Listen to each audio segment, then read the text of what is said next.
और शीतल जी भी मेरे साथ आज हैं, प्रशांत जी हैं, राय साहब हैं। मैं इसका कानूनी पक्ष जानने से पहले शीतल जी, एक लार्जर चीज ये है कि आपने इस तरह की पत्रकारिता खूब की है, चौथी दुनिया में आप थे, मालूम नहीं क्या क्या सबका लिखते थे। मेरी जो समझ है कि पत्रकार तो सूचना देता है, पत्रकार कोई जांच एजेंसी नहीं है। पत्रकार के पास कभी भी कोई ट्रायल कोर्ट थोड़ी है कि सब कुछ लाके देगा। और दुनिया में पता है कि बहुत सी चीजें तब सच निकलती हैं, इस देश में चाहे कहीं भी हो वो सच निकलती हैं। तो अगर आप इसी को बंद कर देंगे तो फिर कौन सी पत्रकारिता, कहां से कोई लाके बताएगा कि नहीं ये हुआ है, ये तथ्य है, ये नहीं तथ्य है। इस तरह का मैं इसलिए याद दिला दूं, 2018 में ये जो छोटे अंबानी जी थे, अनिल अंबानी, वो मेरे सामने ये खुला हुआ, उन्होंने 2018 में करीब 20 संस्थाओं के ऊपर अहमदाबाद से मानहानि का दावा ठोका था। और वो दावा 5,000 से लेके 10,000 करोड़ रुपए तक का था। और उसमें अजय शुक्ला थे, जफर आगा थे, विश्व दीपक थे। और उन्होंने कहा था कि भाई ये जो इनके आर्टिकल छपे हैं बड़ा डेरोगेटरी, और 5-5, 10-10 हजार करोड़ रुपया 2018 में ये अपनी मानहानि माने थे। उस समय जो इन्होंने दावा ठोका था, आज तो सरकार के साफ साफ कह रही है, कई बैंक कह रहे हैं कि फ्रॉड है, कैपिटल उसमें FRAUD, फ्रॉड। अनिल अंबानी जी को बार बार कहा जा रहा है, हर दूसरे दिन आता है फ्रॉड। तो अडानी जी को इतनी क्या दिक्कत है कि वो ये जब कहते हैं कि नहीं नहीं हमारे खिलाफ कुछ नहीं छपे, कुछ नहीं छपे, इसका मतलब कहीं दिक्कत है। ये तो साफ साफ है, अमेरिका की कोर्ट में जो उनके जांच करता है वो बार बार कह रहे हैं कि भाई Adani is not cooperating. Bharat की जो संस्थाएं हैं वो इनका सम्मान उनको सर्व नहीं कर रही हैं। 6 महीने हो गया है, सम्मान अडानी जी को नहीं दिया गया है। मतलब जो भी कारण हो, लेकिन भारत में अडानी जी शायद मिल नहीं रहे हैं बहुत से लोगों को, तो सम्मान नहीं दिया जा रहा है। तो ये खबरें कौन छापेगा? दूसरा, शीतल जी, ये एक बिल्कुल अजीब सा मतलब सा ऑर्डर है।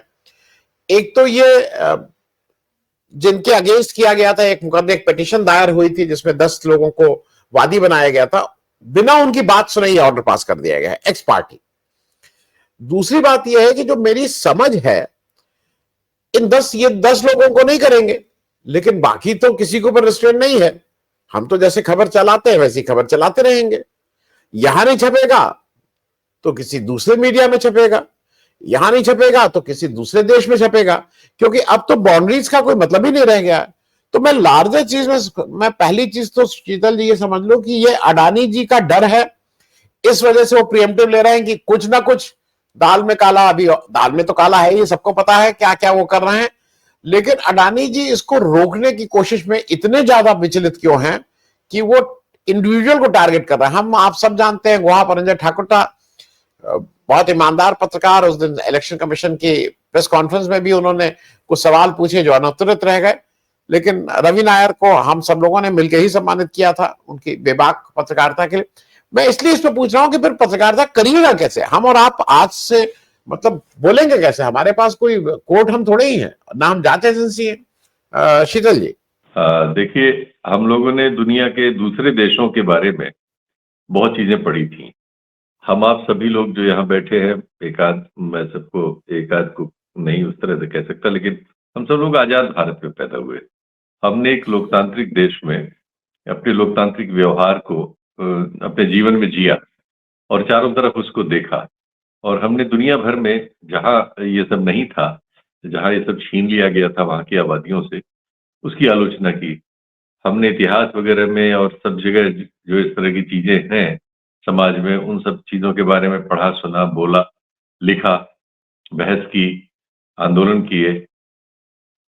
तो हम लोगों के लिए जो कुछ अब घट रहा है, एक समय जरूर हमारे यहाँ 1 साल के लिए, 19 महीने के लिए एक आपातकाल का वक्त आया था, और हमने उसको बहुत काले धब्बे की तरह से अपने सामाजिक जीवन में लिया है, और हम उसकी आलोचना करते रहे हैं और उससे सबक लेने की कोशिश करते रहे। लेकिन अब जो दौर है, ये दौर उससे ज्यादा भीषण और उससे ज्यादा विभत्स है। विभत्स इसलिए है कि ये सब किया जाएगा और इस सब को सही ठहराने वाला काम वो संस्थाएं करेंगी जिनका काम ये है कि वो इस तरह की गलती को दुरुस्त करें।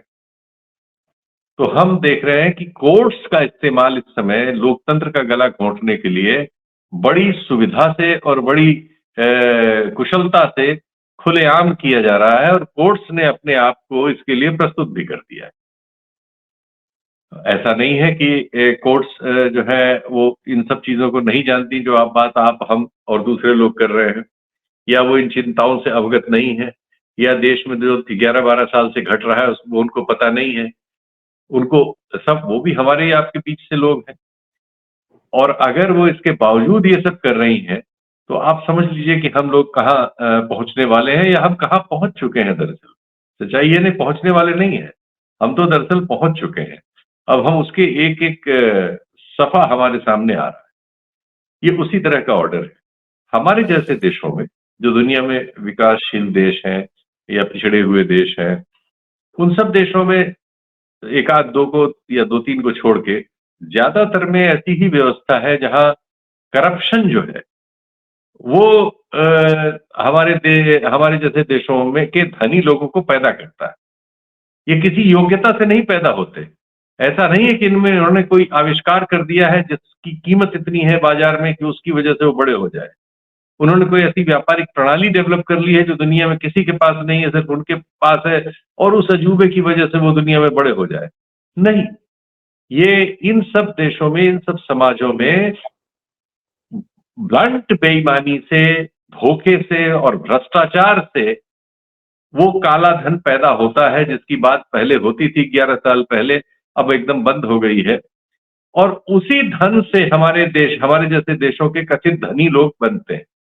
यानी एक अपराध से पैदा हुई रकम जो दुनिया के विभिन्न बैंकों से घूम के हमारे देश में लौटती है, और वो इस तरह के धनिक पैदा करती है जो फिर नए अपराध करते हैं और अपराधियों के पूरे मतलब एक बड़े सामाजिक समूह का नेतृत्व करते हैं। और देश की एक बहुत बड़ी आबादी जो मेहनत करके अपने कुशलता से और कठिनाइयों से अपना जीवन यापन करती है, उसको ठगने का काम ये विभिन्न तरह के ये तंत्र बनाकर ये लोग किया करते हैं। यही हमारे यहाँ है। हमारा कोई ऐसा उत्पाद नहीं है दुनिया में जिसकी वजह से दुनिया हमें जानती हो कि ये चीज भारत ने रिसर्च की है, भारत के इस इंडस्ट्रियलिस्ट ने बनाई है, ये दुनिया में किसी के पास नहीं है, और इससे दुनिया का ये काम अटक जाता है अगर ये न मिले। ऐसा कुछ नहीं। कुछ हमारे यहाँ कॉपीज हैं जो हम दूसरों से लाइसेंस वगैरह पे पहले लाए थे, फिर लाइसेंस खत्म हो गया तो हमने बना लिया, और बाकी सारा का सारा जो है हमारा इसी तरह की मतलब धोखाधड़ी है, जिनको विभिन्न एजेंसियों का, जिनका काम इनको रोकना है, उनसे भ्रष्टाचार के जरिए तालमेल मिला के ये परिमाण बहुत बड़े बड़े कर लिए गए। और इसमें कहा जाता है इन सब समाजों में कि व्यापार दो होते हैं। एक वही जो मैंने बताया कि आप में कोई कौशल है, कोई योग्यता है, कोई क्षमता है, कोई आविष्कार है, उससे आप जनक कोई चीज पैदा करते हैं, आप विलक्षण हैं।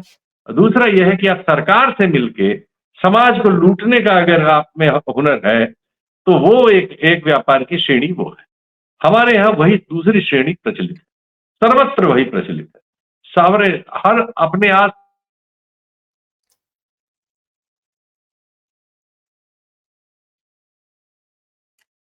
के मिलेंगे कि उन्होंने एक्स लीडर के साथ या वाई सरकार के साथ इस तालमेल में वो ठेका हासिल किया, वो पट्टा हासिल किया, वो एसेट हासिल किया, और सरकार से मिलकर उन्होंने कोई ऐसी पॉलिसी बदलवा ली या तो जिससे वो एकाएक जो है अमीर बन गए।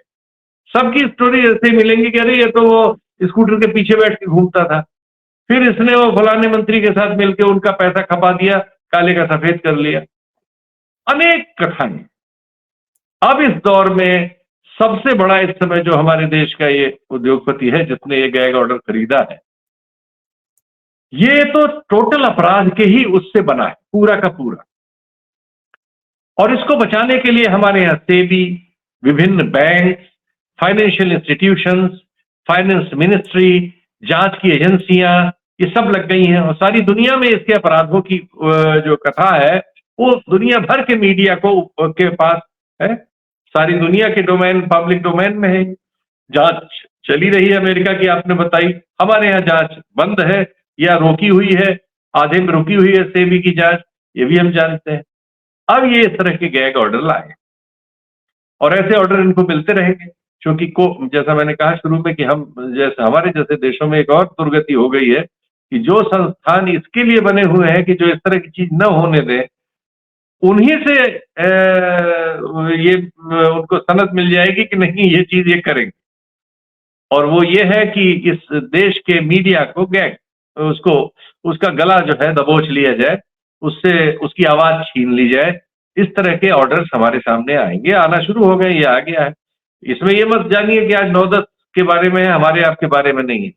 कल हमारी आपकी आवाज अगर बड़ी होकर इस लायक उनको लगेगी कि हम उनका नुकसान कर सकते हैं, वो एक दूसरी दरखास्त में दूसरा ऑर्डर आ जाएगा, उसमें आपका हमारा भी नाम हो सकता है।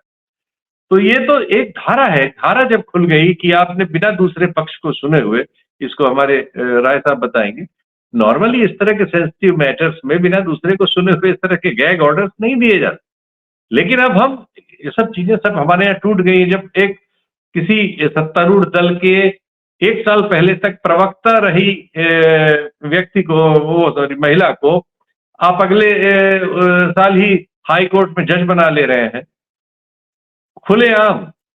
एक जज साहब अपने सारे फैसले उस विपक्ष की राज्य सरकार के खिलाफ देते हैं और उसके बाद वो वर्किंग में ही इस्तीफा देके और अगले लोकसभा चुनाव में उनको टिकट मिल जाता है, वो सांसद हो जाते हैं।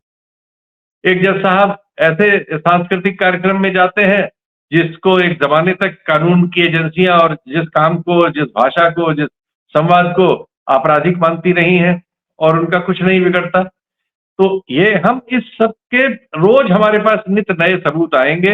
एक सबूत ये भी आ गया है, ये वही है कि उसमें कील दर कील ठोकी जा रही है और हम लोग उन पर बात करने को विवश हैं। कब तक ये बात कर पाएंगे, ये एक सवाल जरूर है।